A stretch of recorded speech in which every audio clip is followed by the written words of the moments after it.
Hello everyone. Welcome to my channel. Please subscribe and keep watching more details. Mel Owens' fantasy suite dates might have given away the Golden Bachelor ending.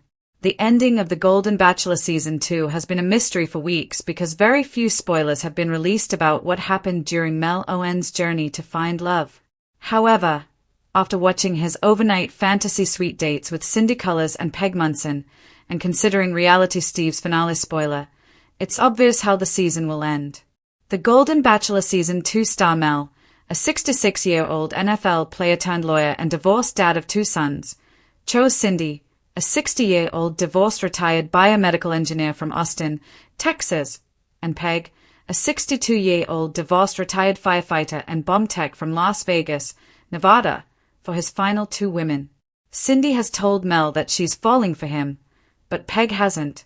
Mel has said that he doesn't take using the word love lightly, and he won't say it unless he really means it.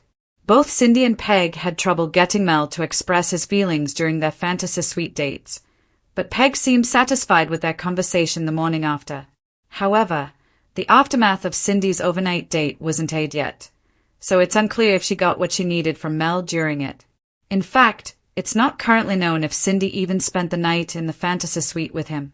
However, if Reality Steve's spoiler about the end of the season is true, then it's possible that Cindy might not go much further on the show. In an Instagram post, Reality Steve revealed the spoiler that Mel got engaged to Peg at the end of the Golden Bachelor Season 2, which means that Cindy was his runner-up. If this is true, it's likely that Cindy self-eliminated before Mel had the chance to break up with her. She was feeling very unsure about him after her hometown date when he couldn't open up, and things seemed even worse during their fantasy suite date. It wouldn't be surprising if Cindy did the same thing that the Bachelor Season 28 runner-up Daisy Kent did when she realized that Joey Graziadei was in love with Kelsey Anderson and not her. Like Daisy, Cindy will most likely bow out gracefully because she's beginning to realize that, while she has strong feelings for Mel, they don't seem to be reciprocated. Although Reality Steve has been wrong in the past, it does seem obvious that Mel has a stronger connection with Peg than Cindy at this point. In the beginning, it seemed that his relationship with Cindy was deeper, especially because they hit it off on premiere night. But, as things have progressed, it seems that Peg is a better match for him. Reality Steve's spoiler is probably right, and Mel will propose to Peg, and she'll say yes. During her hometown date, she told her mother that she'd accept a proposal from him, and she's repeatedly said that, although she never thought she'd get married again because she's self-sufficient, she now would like to. The point of the Golden Bachelor overnight fantasy suite dates was for Mel and the women to have time off camera to have important conversations. While it's possible that Cindy might have ended things with Mel before the overnight portion of their date, it's more likely that she stayed, and their conversation confirmed to her that they weren't right for each other after all. Hopefully, Mel and Peg will be very happy with their engagement, and Cindy will become the next star of the Golden Bachelorette to continue her search for love. When the Golden Bachelor entered its final chapters, fans were already buzzing about every lingering glance, every whispered confession, and every tear shed beneath the soft California sunset. But nothing, absolutely nothing, sent Bachelor Nation into overdrive quite like the fantasy suite dates. For 72-year-old Mel Owens, a retired educator with a sharp wit and disarmingly warm smile, the fantasy suites weren't just about intimacy. They were a turning point, a glimpse into what life after the cameras might actually look like. And now, as the rose petals settle and the finale looms, fans are convinced that Mel's overnight dates might have quietly spoiled the ending long before the final rose ceremony ever took place. A journey of second chances. From the very beginning, Mel captured hearts with her balance of humor and vulnerability. She wasn't the loudest or flashiest woman in the mansion, but her quiet confidence stood out. She spoke often of love as something that feels like peace, not chaos, a sentiment that resonated with both Jerry Turner and millions of viewers. As the season progressed, Mel and Jerry's connection deepened, not in fiery bursts, but in slow, steady warmth.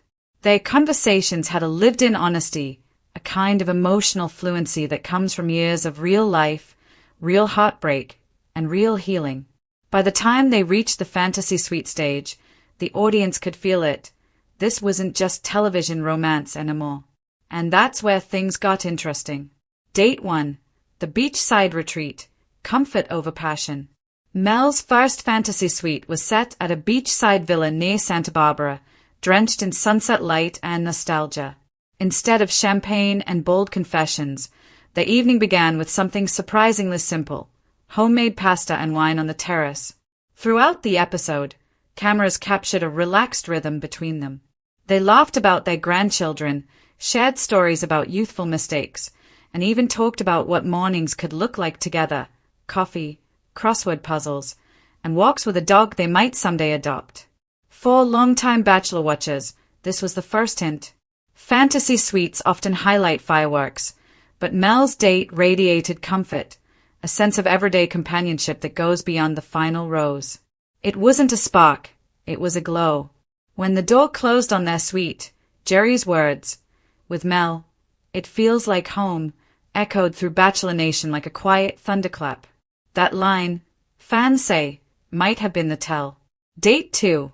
The mountain escape. Heart versus head. The next fantasy suite, with another finalist, took place in the mountains. It had all the makings of a romance novel: fireplace cuddles, snow falling just outside the cabin, and the palpable tension of what if. But even as the other woman poured her heart out, something in Jerry's eyes seemed distracted. Viewers caught it, a softness missing, a hesitation when he said, "I could see a future with you." His words were warm, but his tone wasn't certain. Social media lit up that night. "His already chosen Mel," one fan tweeted. "You can tell he's just not all in anymore." And maybe they were right. Fantasy suites aren't just about physical closeness. They're about emotional clarity. It's where doubts crystallize and hearts make quiet decisions. Many viewers agreed that Jerry had already made his choice, even if he hadn't yet admitted it aloud. Date 3. The desert dream. The goodbye before the goodbye. The final fantasy suite took place in the desert, framed by candlelight and sweeping stars. It was beautiful, almost too beautiful, like a setting for closure rather than a beginning. Jerry's conversation here felt tender but distant. When he spoke about the future, his words drifted toward uncertainty. "I've learned what love can feel like again," he said softly, "and I'll always be grateful for that." It sounded like a farewell. The next morning, the woman left smiling, but her eyes betrayed a quiet realization. This wasn't the ending she hoped for. By contrast, fans noticed how differently Mel's fantasy suite was edited. Fewer camera cuts, longer moments of laughter, more natural conversation. Even the music behind their date felt lighter, hopeful, subtly finale-coded. Reading between the roses. If there's one thing Bachelor Nation loves, it's decoding production clues. The show's editors are masters of misdirection, but sometimes emotion breaks through even the slickest editing. Mel's fantasy suite stood apart because it felt real. Not a storyline, not a trope. Theirs was the kind of connection that doesn't need dramatic orchestral swells or perfectly timed tears. Every other date carried tension. Mel's carried serenity. When Jerry kissed her goodnight under a sky full of stars, he didn't whisper a line meant for cameras. He said, "I don't want this to end." And there it was, the most honest spoiler of all. The subtle signs, why fans are convinced. Bachelor Reddit threads and fan forums have since been dissecting every frame of that episode. Their evidence list is growing by the day. Jerry's body language. He leaned into Mel more comfortably, often initiating touch without hesitation. The editing tone, romantic continuity music was used, usually reserved for final couples. Mel's post-show interviews, while she's been careful not to spill secrets, her language about learning to share life again sounds more like reflection than heartbreak. The finale promo, brief shots show Jerry standing before the final rose, eyes full of tears. One voice says, "You were worth waiting for." Many are convinced it's Mel's voice. All circumstantial, sure, but the Golden Bachelor has always been as much about intuition as evidence. And right now, every fan instinct points in one direction. A love that redefines the fantasy. What makes Mel and Jerry's connection so powerful isn't just their chemistry, it's what it represents. For many viewers, The Golden Bachelor isn't about fantasy anymore, it's about rediscovery.